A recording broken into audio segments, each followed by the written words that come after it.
Hallelujah. Palakpakan po natin ang ating Panginoon. Hallelujah. Blessed be the name of the Lord. Praise God. Blessed be the name of the Lord. Atin pong buksan ang ating mga Bible sa John chapter 2. Praise God, verse 1 to 11. Ito po ang ating Holy Communion Saturday. Praise God. At na-announce po natin ito last Saturday. After po sa ating gawain mga kapatid na nag-preach po si Pastor Preto po sa atin. Hallelujah. Ang Wednesday group mga kapatid ay isang maliit pa na group. Pero halos walang araw sa kanilang gawain na wala silang bisita at mabaptize. Praise God. So isang malaking hamon ito sa Saturday group dahil sa laki ninyo mga kapatid. Praise God. Unahin natin ang puso ng evangelism sa umaga mga kapatid. Praise God. Pagkatapos nyong mag-pray dito, praise God, punta tayo ng Central. Hallelujah. At mag-pray tayo na may mga kaluluwang ilalagay ng Diyos sa ating daanan at madala natin sila mga kapatid sa gawain. Dahil ang sabi mga kapatid ng isang preacher, sabi niya mga kapatid that the church is not measured by number, but the church is measured of how many unbelievers, hallelujah, present in the service. Praise God. Yung sinasabi na let's have church, praise God, hallelujah, ay para po yan sa mga unbeliever mga kapatid. Kasi kung puro na po tayo baptized dito, praise God, maaring parang seminar na lang po ito mga kapatid. Praise God, hallelujah. Pero kung meron pong unbeliever na hindi pa po nakarinig sa mensahe, sa mabuting balita mga kapatid, yun na po, let's have church mga kapatid para makilala nila ang ating Panginoon. Sabi ni Pablo, ang speaking of tongues is a sign for the unbelievers. Ulitin ko po, ang speaking of tongues ay sign po yan para sa mga unbeliever. Praise God. Pag may mag-speak in tongues po, hallelujah, at may mga unbeliever, magugulat sila, ano itong church na ito? Bakit sila nagsasalita ng iba't ibang wika? Praise God. Ang prophesying po mga kapatid is a sign po para sa mga believers kasi dito tayo napapalago at nagiging strong po sa Panginoon. So, praise God, I command you in the name of our Lord Jesus Christ na pagdating ng Saturday mga kapatid, ilagay natin sa ating isip, kalimutan nyo muna ang posisyon nyo mga kapatid. We are soul winners, praise God, na magdala po tayo ng mga kaluluwa. Everybody shout amen.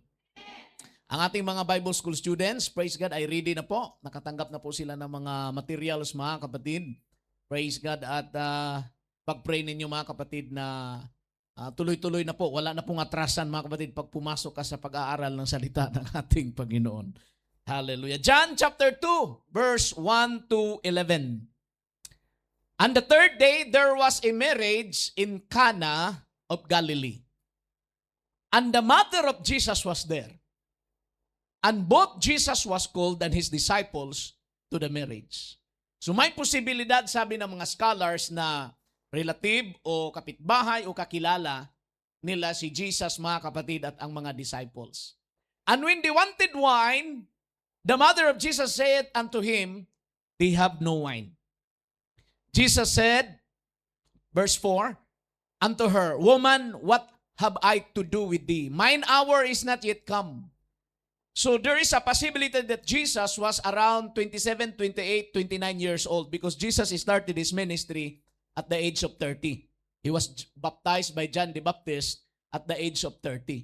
But his hour was not yet come. So there is a probability that he was at the age of 20 plus years old. Hallelujah. His mother saith unto the servants, whatsoever he saith unto you, do it. And there were set there 6 water pots of stone, after the manner of the purifying of the Jews, containing 2 or 3 firkins apiece.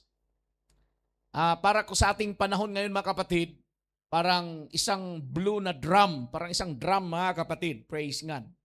Jesus said unto them, fill the water pots with water, and they filled them up to the brim. And he saith unto them, draw out now, and bear unto the governor of the feast. And they bear it. When the ruler of the feast had tasted the water, everybody shout, the water that was made wine, and knew not whence it was, but the servants which drew the water knew. So lahat mga kapatid ng mga bisita Praise God, hallelujah. Si Jesus at ang servants lang po ang nakakaalam na tubig talaga yun. Praise God. The rest, pati gobernador, hindi nila alam. Pati yung family ng bridegroom, hindi nila alam.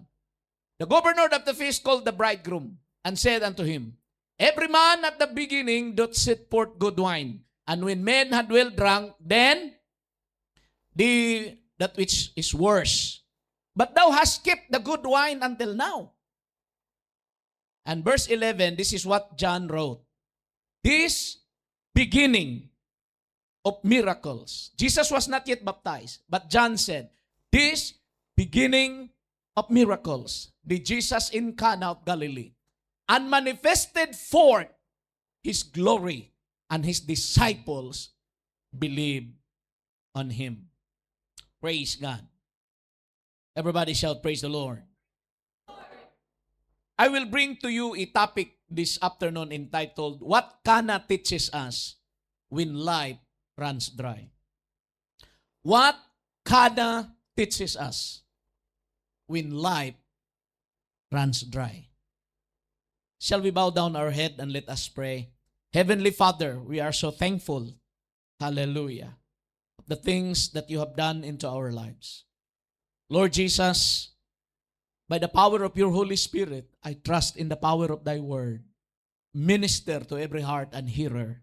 Hallelujah. Strengthen our faith, O Lord. In times that we felt dry, O Lord, that each of us may remember what you have done in Cana. Thank you so much, Lord. I pray, O God, that you will invigorate us in the spiritual side of our inner man. Lord God, while I speak your word, let there be healing in our midst. In the name of our Lord Jesus Christ. Protect us, O God, hallelujah, in this flu season, O Lord God. Hallelujah, give us good health, especially our spirit. In Jesus' mighty name we pray. Everybody shout amen. Everybody shout praise the Lord. Clap your hands to Jesus one more time. To God be the glory. I said to God be the glory. Hallelujah. Kamayan mo ang iyong katabi bago ka uupo, sabihin mo sa kanya, are you running dry? Praise God. Makakaupo na po tayong lahat. Pagpalain po tayo, praise God, ng ating Panginoon. Tayo po'y nagpapasalamat in behalf ng pastoral staff ng New Life Fellowship, mga kapatid, sa inyong patuloy na pagsuporta sa gawain. July na ngayon, this is the remaining 6 months of the year. Praise God, and we will continue to support the work of the Lord. Everybody shout amen. Our faith promise is coming this coming August. Praise God, hallelujah, and let us prepare our commitments. Hallelujah, as we continue also giving our faith promise, hallelujah, and our missions to the work of the Lord. When life feels empty, remember Jesus at the wedding in Cana. Have you noticed how exhausting life has become even at this moment? Prices keep rising. Pamasahe tumataas. The same pa rin ang sahod. Transportation expenses continue to increase. Bills arrive so fast than our salary. And for many people, the struggle is no longer merely financial. The struggle is now emotional and it is spiritual. Na nadadamay, mga kapatid, ang ating spiritual life. Praise God, sa ating panahon ngayon, at huwag nating hayaan na ito po, mga kapatid, ay makaapekto sa ating mga emosyon. Everybody shout amen. It is the quiet burden of trying to stay hopeful when every day seems to bring another reason to worry. Some are not just running low on money. They are running low on strength. Some are running low on peace. And others running low on faith. Ang nakakatakot sa lahat, hindi yung pag-check ng ATM mo na nakikita mo, kunti na lang ang amount ng pera doon. Minsan mga kapatid, very exhausting pag nakikita mo that you are running low on your strength. Na pagod ka mga kapatid. Everybody shout amen. Everybody shout praise the Lord. Pero ang nakakatakot, if you are running low on faith. Pag ang iyong pananampalataya mga kapatid ay sasadsad mga kapatid. Hallelujah. They are running low on faith. Maybe that is why the story of Cana speaks so powerfully to our life today. Kung balikan natin ang istorya mga kapatid, malaki po ang bahagi sa istorya na ito at pwedeng applicable po, praise God, sa ating buhay ngayon. At a wedding feast in Cana of Galilee, a problem emerged that many guests may have not noticed at the first. Kasi ang problema mga kapatid, when you are running low on something, pag may problema ka, hindi yan manonotice kagad ng karamihan. Kasi ang problema mo, pwede mong takpan ng smile. Ang problema mo, pwedeng takpan mga kapatid, na parang energetic ka lang na hindi alam ng karamihan. Everybody shout amen. The problem in Cana was real. Hallelujah. And that problem that emerged, many of the guests and even the bridegroom's family did not notice at the first. The wine had run out according to verse 3. Pakita mo, Sister May. Nakasunod-sunod na yan. Hallelujah. The wine had run out. And when they wanted wine, the mother of Jesus said unto him, they have no wine. Now, to the modern readers of the Bible, that may sound insignificant. So what kung naubusan sila ng soft drinks? Praise God. Hallelujah.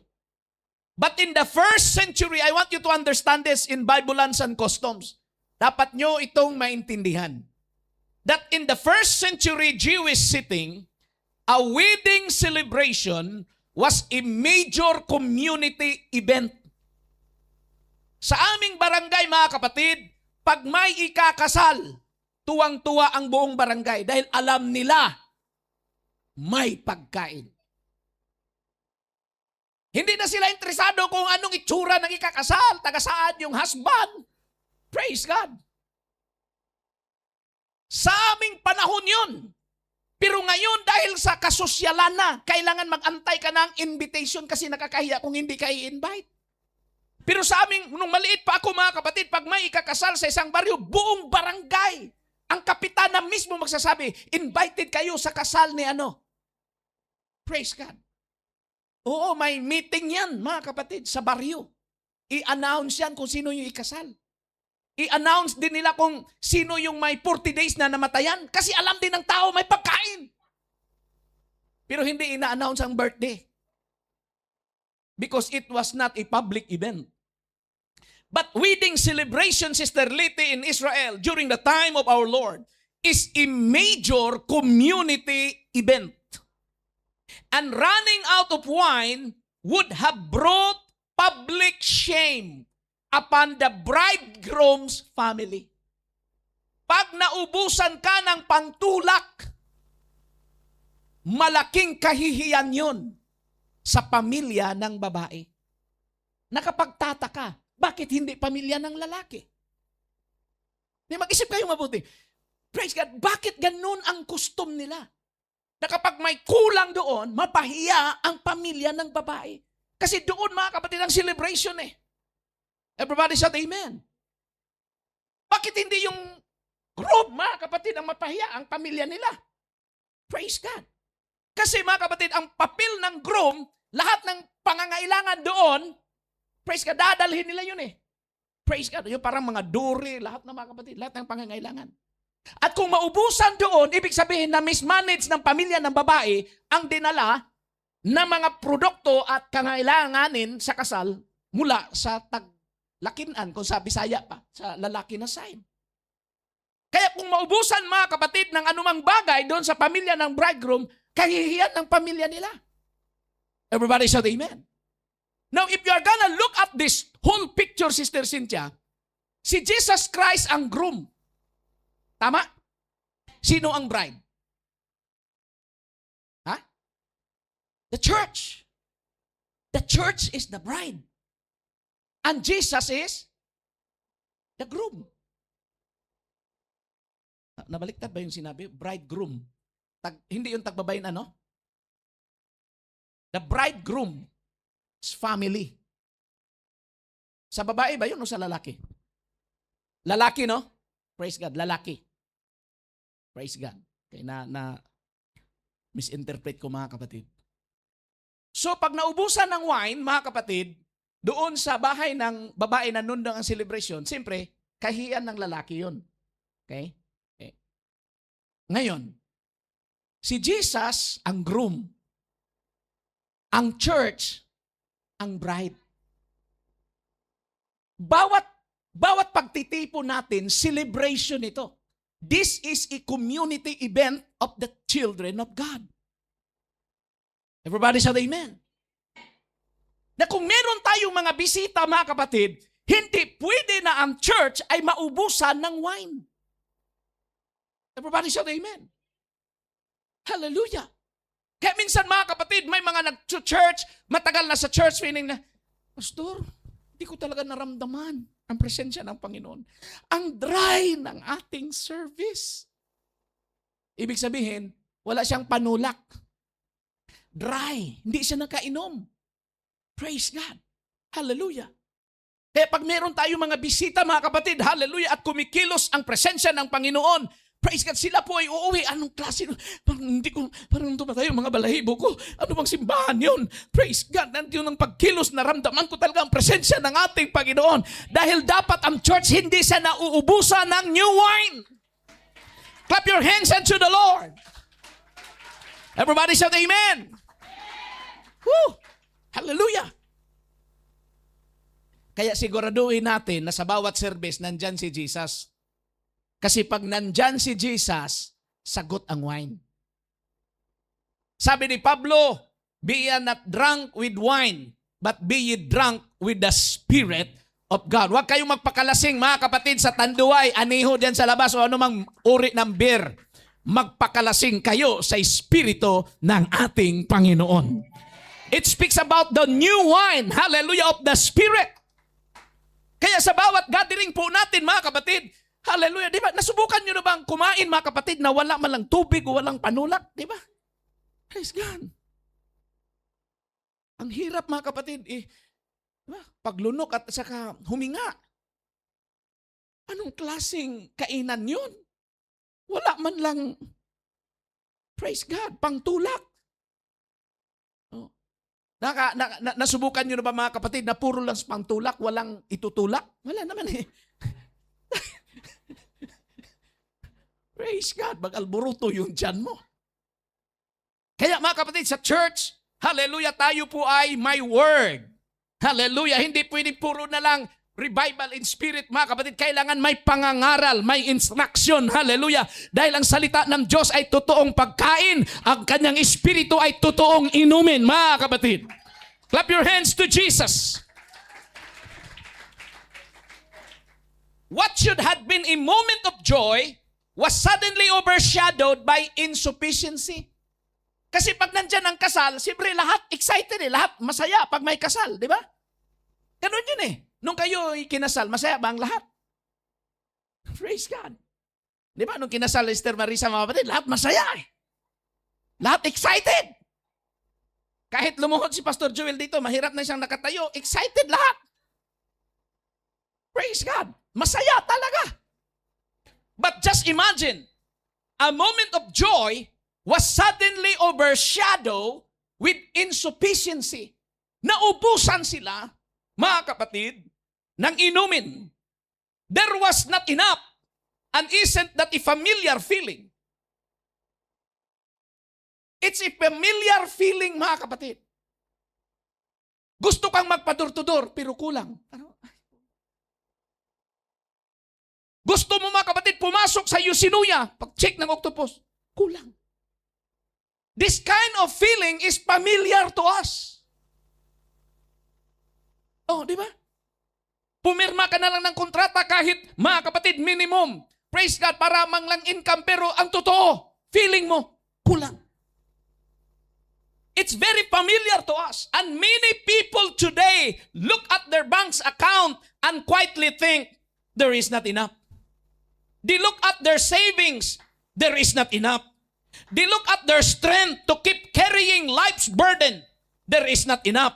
Yet the heart of the Cana narrative is not the shortage. The heart of the story is Jesus.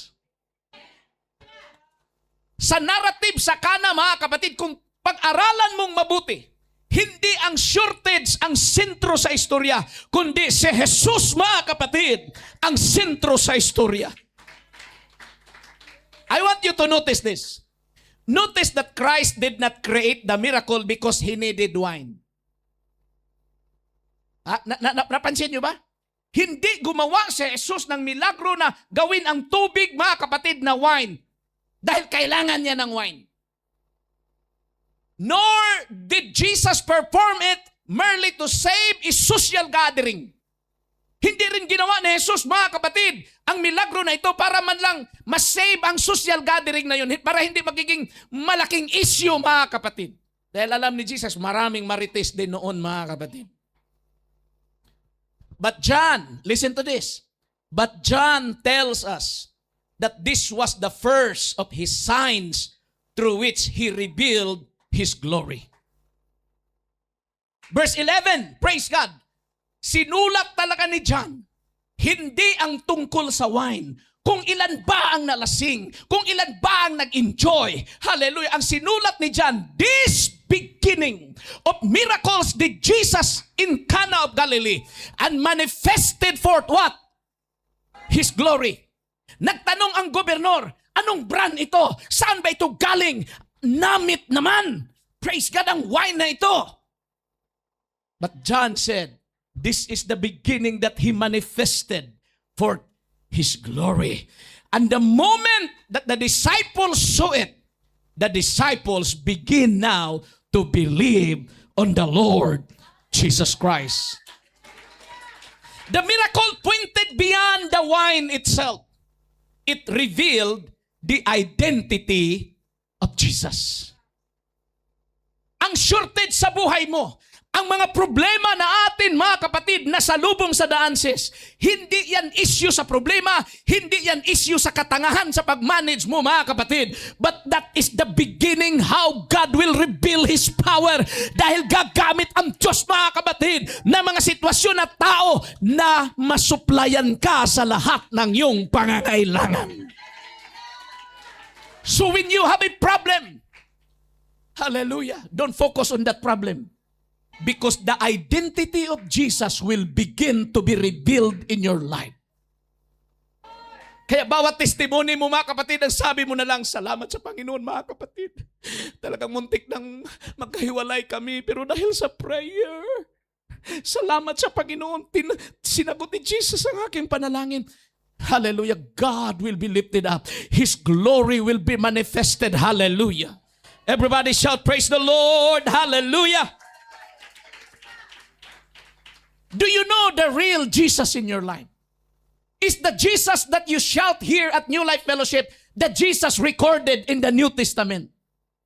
Siya ba talaga yung Jesus, mga kapatid? Hallelujah, na sinusulat sa New Testament? O ibang Jesus yung binabanggit mo? Sabihin ko sa hapong ito, mga kapatid, hallelujah, when God will start to reveal His glory in your life, you must begin in something that is short. May shortage, mga kapatid. May kakulangan, may problema, may kasalatan. Pero hindi yan, mga kapatid, ang major, mga kapatid, na issue sa buhay mo, kundi makilala mo ang identity ng ating Panginoon.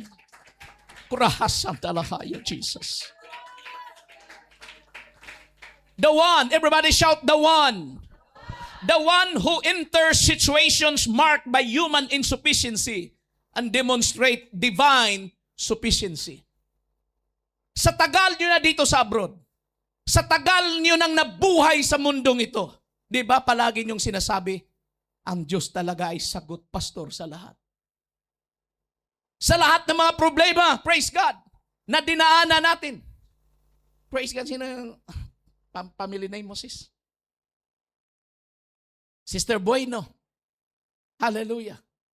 May kunti akong alam, mga kapatid, sa struggle ng kanyang family, sa kanyang husband. Pero at the end of the day, you can give the glory to God. Everybody shout, praise the Lord. Because the one, I said the one, yung capital O, yung siyang nakaupo sa trono, the one who enters situations marked by human insufficiency, he will demonstrate divine sufficiency. The servants look at 6 stone water jars. Bakit 6? Bakit hindi 5? Bakit hindi 4? Bakit hindi rin 7? Bakit 6?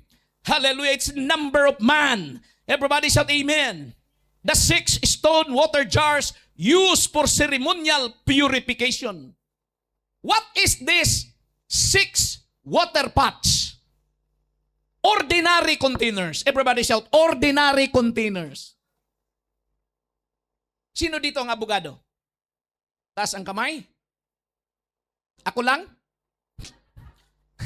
Sino dito ang professional? Marami siguro. Sino dito ang doktor? Siguro yung iba, quack doctor. Hallelujah. Hindi tayo katulad sa mga tao na nasa high sa society. Wala pong babae dito, mga kapatid, na member ng New Life, na member ng Socialite Society ng Hong Kong. O kaya member man lang ng Hong Kong Club, mga kapatid. Wala po. We are just ordinary containers.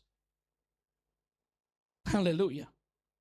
These 6 water jars used for ceremonial purification are common objects. Nothing about them suggested that a miracle was about to happen. Yet Christ chose those very jars as the means through which His glory would be displayed. The question is why? Bakit? Because God often works through things that appear ordinary. God, hallelujah, usually works to those things that appears weak.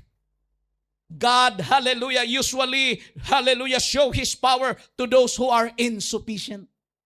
Magtataka ka, bakit hindi mga mayayaman at mga milyonaryo, sana kahit 5 milyonaryo, kung yung mga milyonaryo mag-tithes, tapos nasagot na ang renta nitong lugar na ito. Bakit ginagamit niya, mga kapatid, yung mag-tithes lang mga 500 or 600, kung yung milyonaryo sana 1 million ang tithes, sagot na wala na tayong problema sa kuryente at aircon. Pero bakit hindi yun ang ginamit ng Panginoon? Bakit hindi yun ang tinawag ng Panginoon? Praise God. Oh, we pray, Lord, send people who are influential. Send people, hallelujah, in the church like that. But God chooses weak people, insufficient. Praise God. Because through these people, if you have unity, kahit ganyan lang ang sahod natin, pero kung faithful tayong lahat, magsama-sama, mga kapatid, we can see, hallelujah, how the Lord works. Come on, clap your hands and to Jesus. Everybody shout amen. The miracle in Cana reminds us that Jesus does not wait for us to have abundance before He acts. He begins with what we have. Maraming mga tao magsasabi, saka na ako, pastor, mag-tithes kung mabayaran ko lahat ng utang ko. Saka na ako mag-holiness, pastor, kung makabili na ako ng mga ganito, ng mga ganyan. Saka na. Everybody shout amen. Listen to this.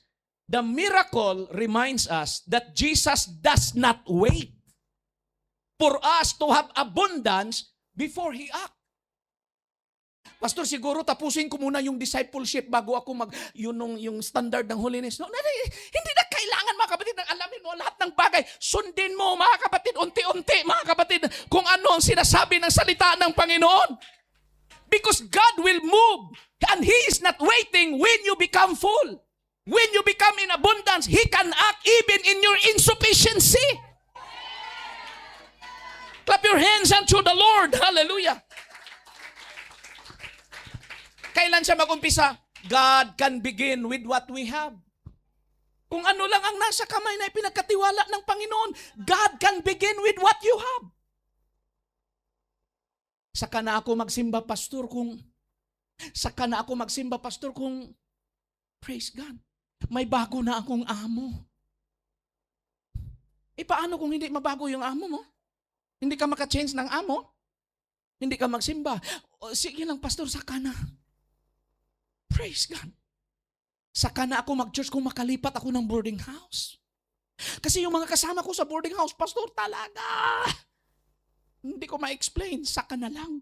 Pag ang mga kasama ko sa boarding house ay mga Christians, yan, pastor, peace of mind ako dyan, saka na ako mag-church. Jesus will not wait.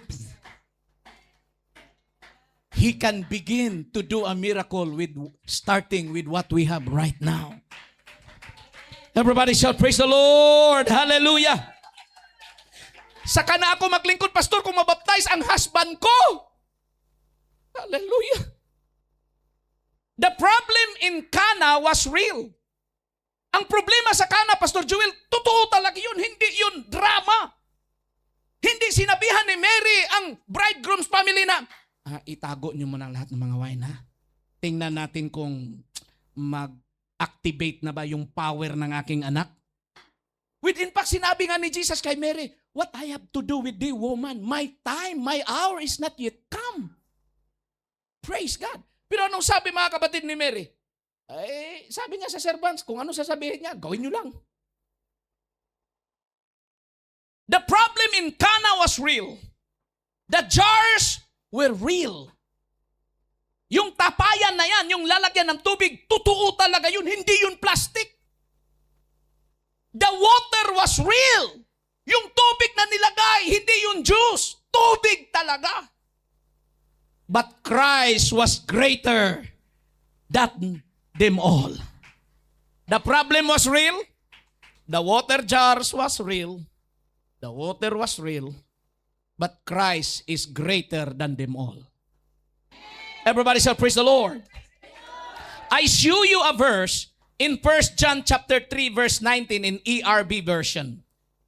Ganito po yung pagkasabi. Can you read it with me? Look at sa screen. Wag, lahat. Hey. Dito. Okay. Gusto ko mabasa niyo ito. Sayang yung pag-type ko kung hindi niyo mabasa. 1 John 3:19. That's how we know. Ang lahat magsabi, that's how we know. O, paano mo man-know kung ayaw mo makinig? Di ba? That's how we know we belong to the way of truth. And when our hearts make us feel guilty. Ito po yung tanong. When our hearts makes us feel guilty. Kasi may mga panahon talaga mga kapatid na ang ating isip, ang ating puso, para bang feeling guilty tayo ba? Oh. We can still have peace before God. Why? Because God is greater than our hearts. He knows everything. Sino sa inyo dito nagigilty pag na-late?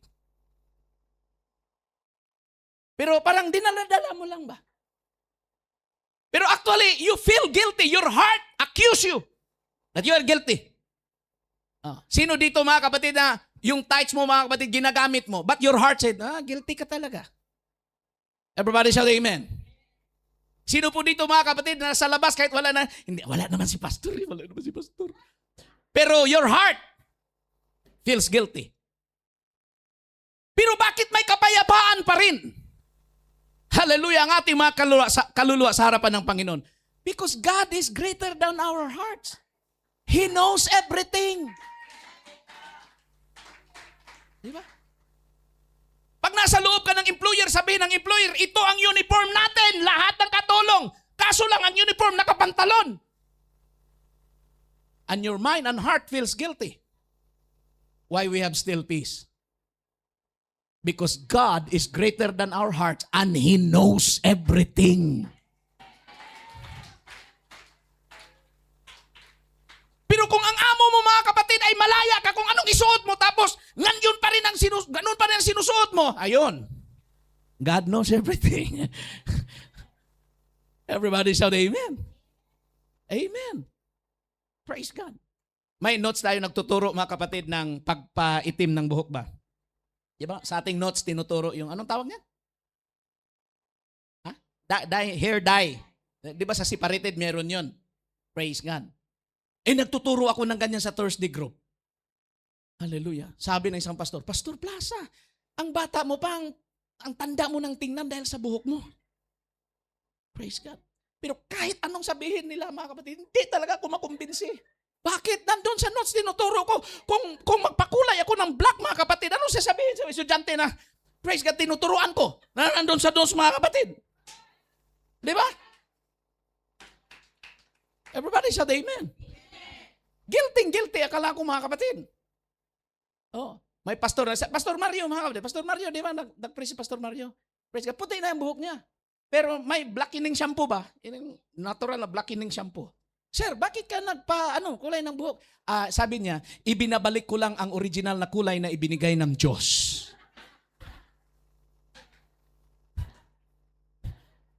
Okay rin. Binabalik lang niya yung original na kulay na bigay ng Diyos. Nire-restore lang niya, mga kapatid.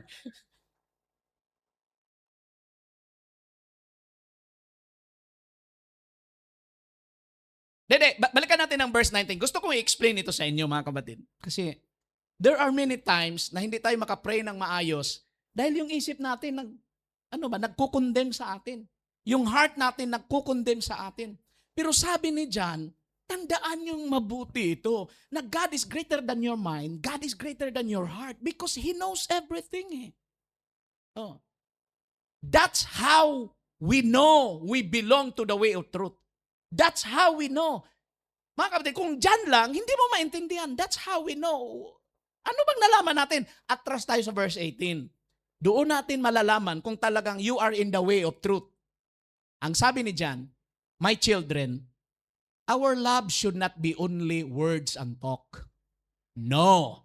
Our love must be real.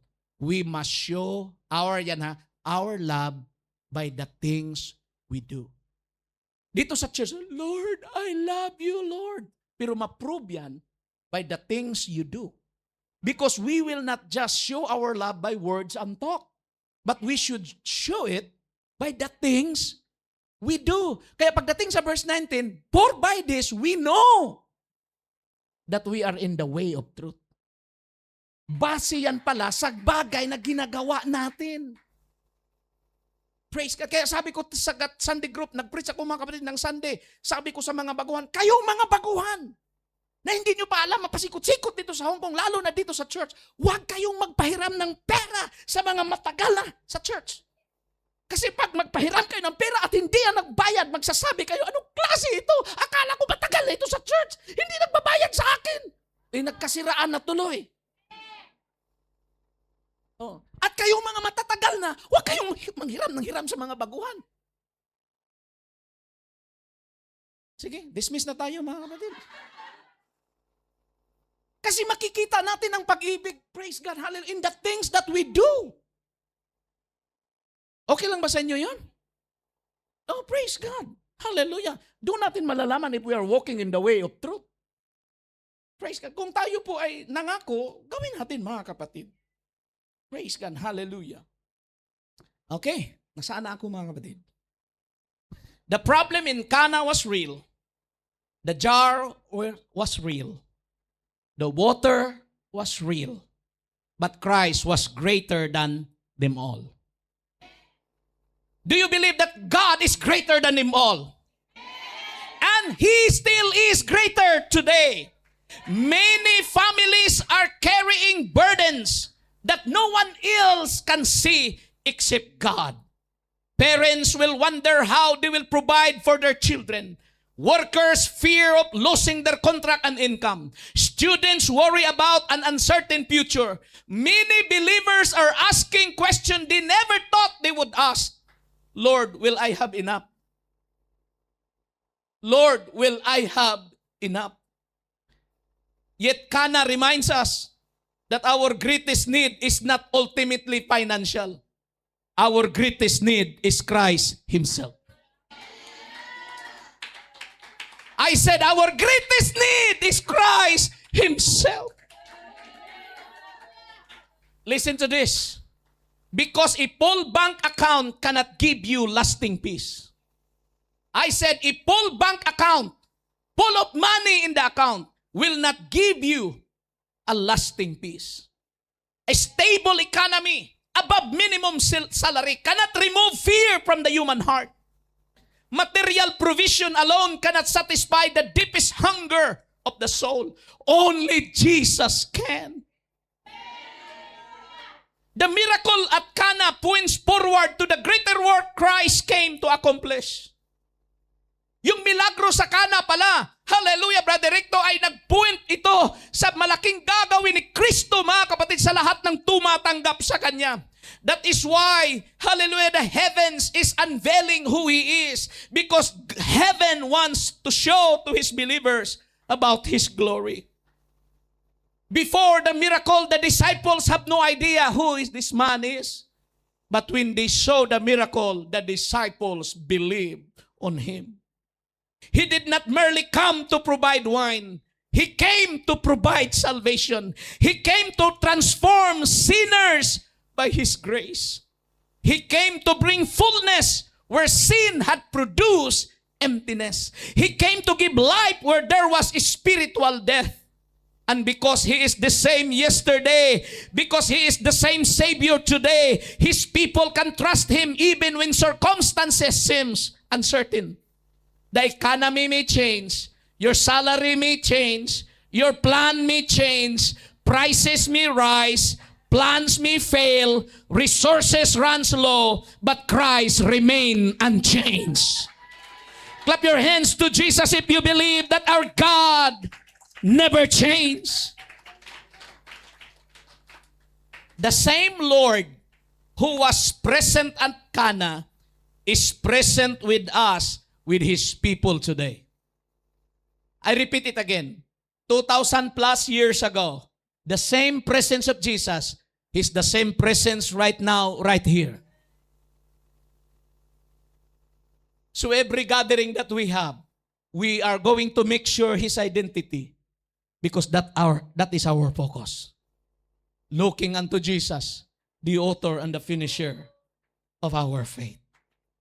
Hindi tayo tumitingin kung sinong MC, sinong song leader, sinong preacher. Every time na pupunta tayo sa gawain, I want to see the identity of my Lord. I want to feel the presence of my God. Because that is what I need in my life. Hallelujah. The same Lord who transformed water into wine is still able to do what human effort cannot accomplish. So if your heart feels weary today, I said, if your heart feels weary today, heart is mind. Kung ang isip mo, mga kapatid, ay para bang nababagot na talaga, napapagod na sa kaka-supply, sa kakatulong sa kanila, wala namang nangyari. Contract after contract. Pumunta ka sa Hong Kong, itim pa ang buhok mo ngayon para ng salt and pepper, mga kapatid. Pumunta ka dito sa Hong Kong, single ka pa. Ngayon, lula ka na. Marami ka ng apo. At parang sabi mo, Pastor, I feel very heavy burden. But this is what I'm going to tell you. So if your heart feels weary today, if your future feels uncertain, if your resources seems insufficient, lift your eyes beyond the empty jars. I said, lift your eyes beyond the empty jars. What do you mean by that? Para bang ang sarap maglingkod sa Panginoon pang first week ng buwan? Dahil alam natin, hindi po empty ang ating mga wallet. Punong-puno ang ating mga wallet. Maliban sa pera, mga resibo, punong-puno na talaga. As in, ang ating mga wallet parang 6 months pregnant. Praise God. Ganun eh. Pero sana, we will look beyond the water pot. We will look beyond the water jar. Kasi kung wallet lang ang tingnan natin, parang 2 weeks lang tayo maging masaya eh. Sa isang buwan. Yung the rest, another 2 weeks, parang kalbaryo. Kailan pang katapusan? Kailan pang katapusan? Bilang-bilang ka sa kalendar. Naku. Naalala ko isang green bus driver. Kita sa inyo yung mga green bus driver. May mga maliliit na kalendar doon sa harap nila. Kina-crush nila mga kapatid bawat matatapos ang araw. Oo. Sino sa inyo nagka-crush mga kapatid ng pizza sa kalendar? Praise God. Lift up your eyes beyond the empty jar. Just obey and follow. Because when verse 5, Mary reminds the servants, just do it. Yan na ang reminder ni Jesus, mga kapatid. Hallelujah. Na-advance Sister May, mga kapatid. Wala na tuloy akong punchline dito. The miracle was never about the jars. I said, the miracle was never about the jar. It was never about the wine. It was about Jesus. So that's on the screen. And when Jesus is present, emptiness is never a final word. Emptiness is not the final word. When you look at your relationship, para bang feeling mo, makapag-asawa pa kaya ako sa ganitong edad ko? You feel emptiness. Tandaan natin, isa lang ang Marisa Lumbaca. Hindi mo pwede siyang i-xerox at gayahin dahil isa lang din ang Joel Lupango. But remember this, if Jesus is present in your life, emptiness is never the final word. So you need to look beyond the jar. Everybody shout, praise the Lord. John 1:16. Hallelujah. Why emptiness is never the final word? Sabi ng ERV version, for from His fullness, we have all received grace upon grace. Tagalog, sapagkat sa kanyang kapuspusan ay nagsitanggap tayong lahat at biyaya sa biyaya. Sino pong naniniwala na God is all in all? Christ is the fulfillment, the fullness. At mula sa kanyang fullness, doon tayo tumatanggap ng grace after grace, biyaya after biyaya, blessing after blessing. Another version, Sister May, just click all the versions there. Hallelujah. Okay, TLB. Out of His fullness, we have all received grace on top of grace. Kung napakinggan nyo ang preaching ni Pastor Mario noong Sunday, na walking with Jesus, yung illustration niya kay Enoch, praise God, na sa umpisa, konti lang ang blessing, pero habang patuloy kang naglilingkod sa Panginoon, hallelujah, lalaki at lalaki ang blessing mo. Grace on top of grace. Blessing on top of blessing. But you need to look beyond the jar. Your jar is your contract. Your jar is your age. You need to look beyond your jar. Your jar, it could be a relationship. It could be your children. It could be your income. It could be your passive income. But you need to look beyond that jar. Everybody shout amen.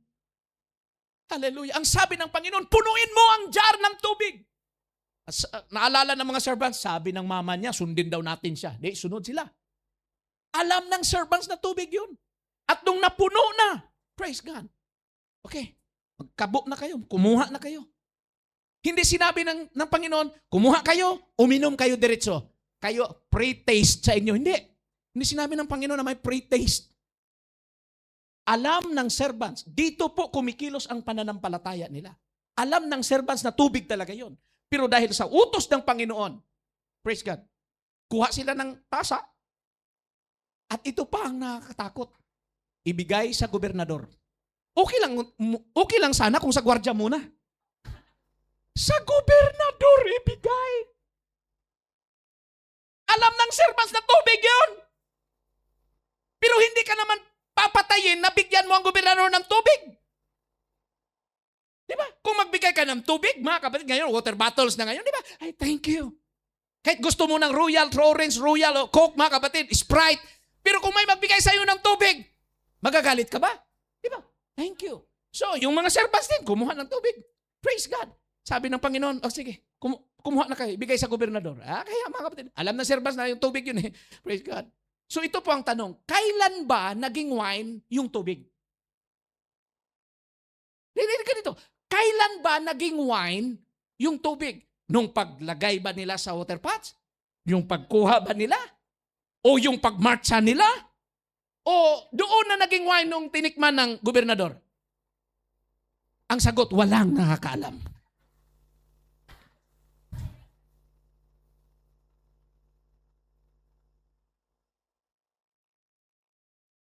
Hindi po sinabi ni John, Kailan nagiging wine? Sa timeline, hindi po. Bakit? Hindi nga ang wine ang main issue. Ang main issue is the glory of Jesus will be revealed. Pag pumasok ka sa church, hindi ang red packet ang issue. Hindi ang bonus ang issue. Hindi yung bigyan ka ng air ticket pa uwi. Ang issue, mga kapatid, is you will recognize the glory of God when you enter into the church. Hindi yung, Pastor, dapat ako mag-revival ngayon. Bakit? Nakatanggap ako ng AirPod. Talagang bago, iPhone 17 binigay niya mo. Ang sarap mag-revival. iPhone. Look beyond the jar. This is my encouragement for the Saturday group. Every time we come to the church, look beyond the jar. May sahod o wala. Good health or not in good health. When you come into the house of the bridegroom, hallelujah, wine will never run dry. But what can you learn in Cana if your life runs dry? Number 1, look beyond the jar. Number 2, recognize His glory. Number 3, glorify Him and believe on Him as the disciples did so. Shall we stand together? Hallelujah.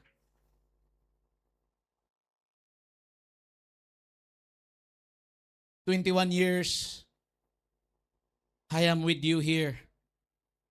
People come and go. New faces comes and go." Sino nakakilala sa inyo sa dating coordinator natin na si Sister Yumi? Namatay na siya, mga kapatid. Praise God. Kinuha na siya ng ating Panginoon.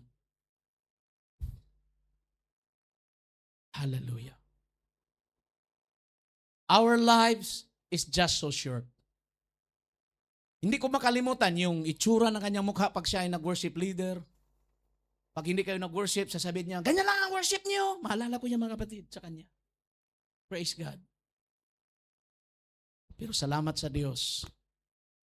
Whether we live or die, Paul said, we are the Lord's. Pag-aari tayo ng Diyos. So wag tayong magpaapekto sa ating emosyon by just looking at the jar. Because God can fill your jar. But beyond that jar, God can turn what is inside the jar into a meaningful things. But beyond that, can we identify this afternoon and can feel His identity? When He said, Sister Miles, 2 or 3 that gathered together in my name, there am I in the midst of them. Nandito ang Panginoon sa ating kalagitnaan. At kung meron mang puso at isip ngayon na nagkukondem sa kanyang espiritu, if your heart makes you feel guilty, I have a word for you that we have read a while ago. God is greater than your heart because He knows everything.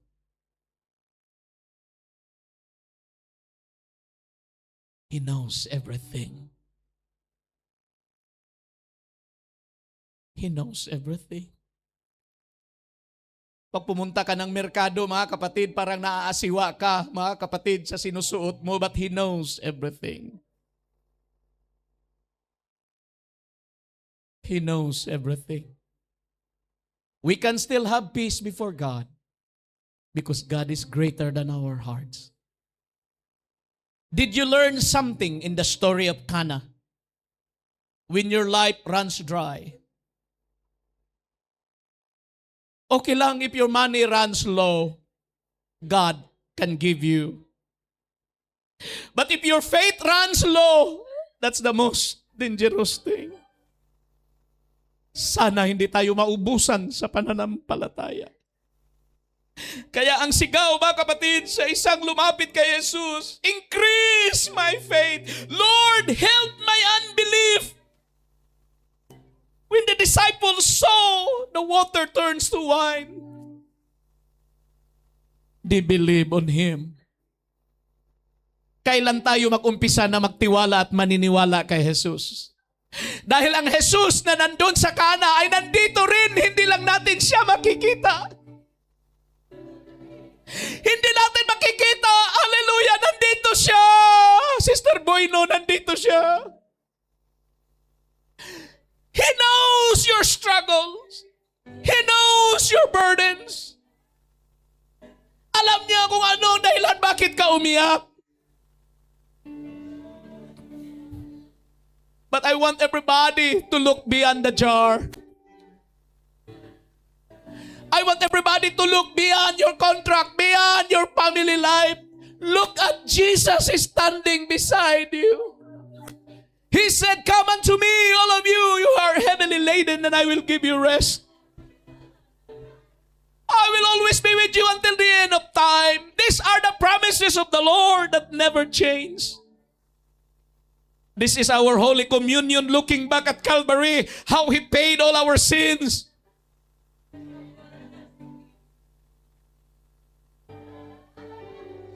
I will open this altar for 10 minutes before we will go back and take this Holy Communion. I want everybody to look beyond that jar. I want everybody to grab a hold of the presence of Jesus in this altar. Hallelujah.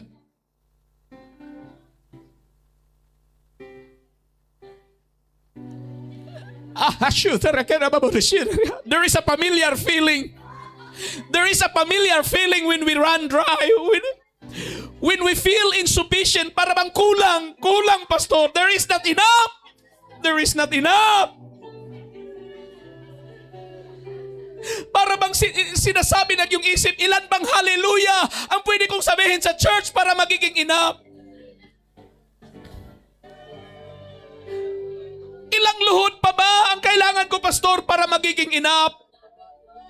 All you need to know, all you need to do is to trust the Lord, call upon His name, and believe in your heart.